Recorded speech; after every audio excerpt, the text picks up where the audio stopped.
The late afternoon sun hung low over the city, casting long, amber shadows across the parking lot of the upscale Crestview Plaza. Inside the Gilded Lily, a high-end department store known for its designer perfumes and silk scarves, Maya Vance was enjoying a rare Saturday off. Maya was a woman of quiet presence. She wore a simple charcoal hoodie, well-worn jeans, and sneakers. Her hair was pulled back into a practical puff. To anyone walking by, she looked like any other woman running weekend errands. She didn't look like a woman who had spent 22 years climbing the ranks of the Metropolitan Police Department. She certainly didn't look like the captain of the 4th Precinct, the first black woman to hold that title in the city's history. Maya picked up a bottle of high-end moisturizer, checking the ingredients. She had a basket with a few items: a scented candle for her mother, a silk tie for her husband's promotion dinner, and a small box of expensive chocolates. She didn't notice the security guard in the corner, a young man named Miller, whispering into his radio. She didn't notice the way his eyes trailed her from the moment she entered the designer section. To Miller, she didn't look like a captain. She looked like a person of interest. Maya walked to the checkout counter, paid the $240 total with her debit card, and tucked the receipt into the small paper bag. She thanked the cashier, who gave her a tight, almost forced smile, and headed toward the glass double doors. She was 10 feet past the exit when the air was suddenly sucked out of the afternoon. "Hey, you stop right there." Maya turned, her instincts immediately sharpening into the professional alertness she had honed for decades. 2 patrol officers were jogging toward her from their cruiser, which had been idling near the curb. Behind them, Miller, the security guard, stood with his arms crossed, a smug look of triumph on his face. The 2 officers, Miller and Higgins, were young, white, and radiating a confrontational energy that Maya recognized instantly and hated. "Put the bag down on the hood of the car." "Now," Officer Miller, no relation to the guard, barked. He was sweating despite the cool breeze, his hand hovering near his holster. Maya remained calm, her voice level. "Is there a problem, officers?" "We received a report of a shoplifting in progress. Description matches you perfectly," Officer Higgins said, stepping into her personal space to intimidate her. "Hand over the bag." "I have the receipt right here," Maya said, reaching slowly toward her pocket. "Don't move," Miller screamed, his voice cracking. "Keep your hands where I can see them. I'm not going to tell you again." Maya froze. She knew the statistics. She knew the stories. Even with her status in this moment, she was just a target. "The receipt is in the bag. I just paid for these items at Register 4. You can go inside and verify it with the cashier." "We aren't doing your chores for you," Higgins sneered. "We know the play. You swap tags or you distract the clerk. We've been watching you on the cameras. Just get against the car." "I am a citizen of this city and I have committed no crime," Maya said, her voice dropping an octave into a tone of command she usually reserved for the precinct floor. "I am telling you, the items are paid for." The security guard stepped forward. "I saw her lingering by the jewelry. She's got something hidden. Look at how she's dressed. She doesn't belong in this store." The words stung, but Maya didn't flinch. "My clothing determines my guilt." "Your attitude does," Miller snapped. He lunged forward, grabbing Maya's arm and spinning her toward the cruiser. The physical contact was the line. Maya didn't resist. She knew better than to give them a reason, but she felt the cold steel of handcuffs ratcheting around her wrists. The metal bit into her skin. The shame was a hot coal in her chest, not because she had done something wrong, but because she realized that no matter how many medals she wore on her dress blue uniform, to these men, she was nothing more than a suspect. "You're making a massive mistake," Maya said, her eyes locked on Miller's. "Yeah, that's what they all say," Miller laughed, shoving her into the back of the patrol car. The plastic seat was hard and smelled of old coffee and bleach. The drive to the station was silent, save for the crackle of the dispatch radio. Maya sat in the back, her mind racing. She could have shouted her rank in the parking lot, but she knew how that would go. They would have called her a liar, mocked her, and perhaps gotten more violent. No, she would let the system they represented be the thing that humbled them. They pulled into the intake garage of the 4th Precinct, Maya's precinct. Officer Miller hopped out and opened her door, dragging her out by the elbow. "Welcome to your new home for the night." "Actually," Maya said, stepping out onto the familiar concrete, "it's been my home for 5 years." Higgins laughed, delusional. "Let's get her processed." They marched her through the back entrance. The desk sergeant, a veteran named Bernie who had worked under Maya for 3 years, was leaning over a computer. He didn't look up at first. "Got a shoplifter from Crestview," Miller announced loudly, "caught her red-handed, aggressive, resisting instructions." Bernie looked up, his glasses sliding down his nose. His face went from bored to ghostly pale in approximately half a second. He stood up so fast his chair hit the wall. "Miller, Higgins," Bernie's voice was a whisper. "Yeah, she's a live one, Sarge," Higgins said, oblivious. "Wants to claim she didn't do it, the usual." "Unlock those cuffs," Bernie commanded. "Sarge, she's a flight risk." "I said unlock those damn cuffs right now," Bernie bellowed, his voice echoing through the entire station. The two officers jumped. Miller nervously fished for his key and unlocked Maya's wrists. Maya didn't rub her sore skin. She simply stood tall, straightening her hoodie as if it were a tailored blazer.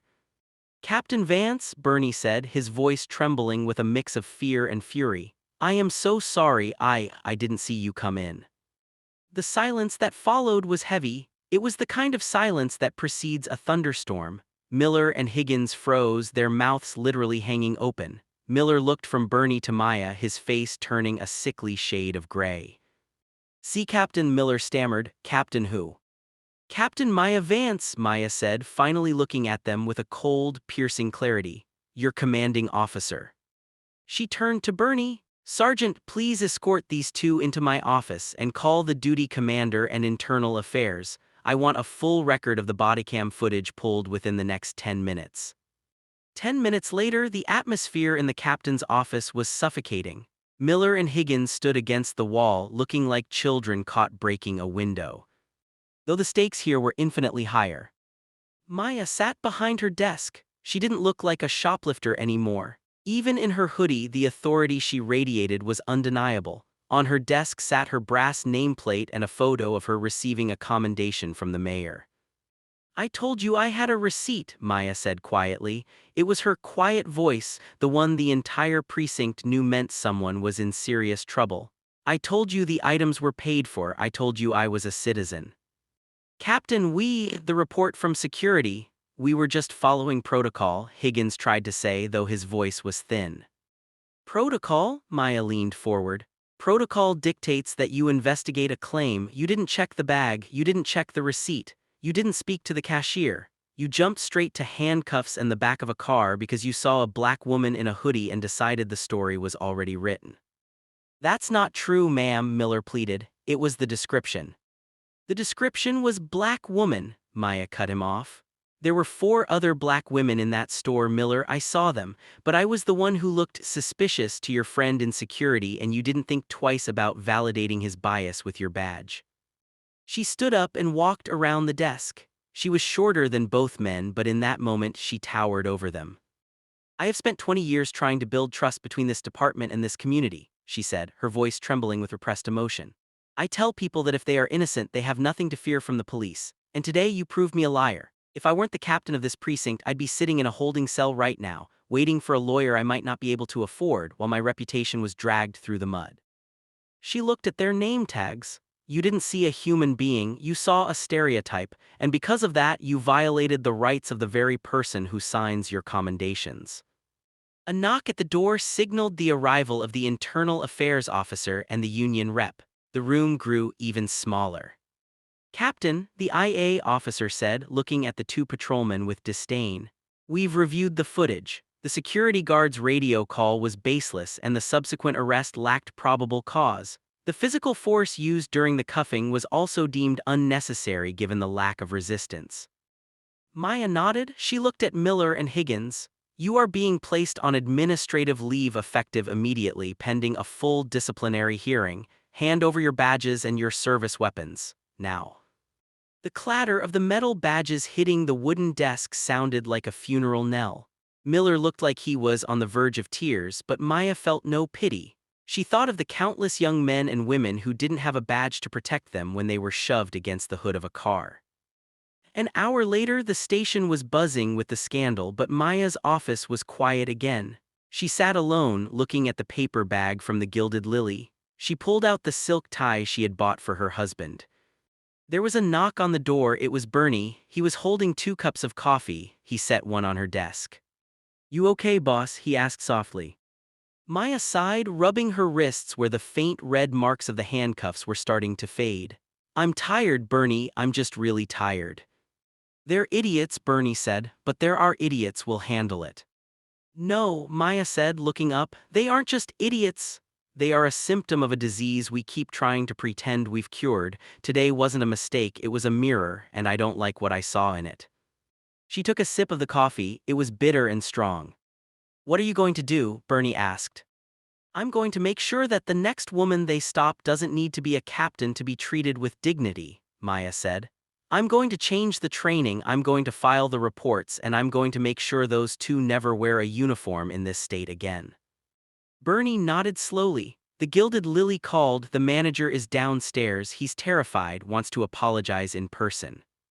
Maya stood up, smoothing her hoodie one last time. She felt a strange sense of resolve. The incident had been humiliating, yes. It had been a stark reminder of the world she lived in, but it had also given her a renewed sense of purpose. "Tell him to wait," Maya said, heading toward the door. "I've got a lot of paperwork to do first." And Bernie, "Yes, Captain." "Make sure he stays in the waiting room right under the sign that says equal justice under law. I want him to have plenty of time to read it." Maya walked out of her office and through the precinct. The officers she passed stood a little straighter, their eyes tracking her with a mix of awe and realization. She wasn't just their boss, she was the conscience of the department. As she walked toward the front desk, she realized that the title wasn't what mattered. The rank didn't change the sting of the handcuffs, but the rank gave her the power to make sure those handcuffs stayed off the innocent. The sun had finally set and the city lights were flickering on. Maya Vance, a woman who had been a suspect an hour ago, was now exactly what she was meant to be, a leader. She walked into the waiting room, her head held high. The manager of the store stood up, his face pale, his hands shaking. "Captain Vance," he began, "I am so incredibly sorry for the misunderstanding."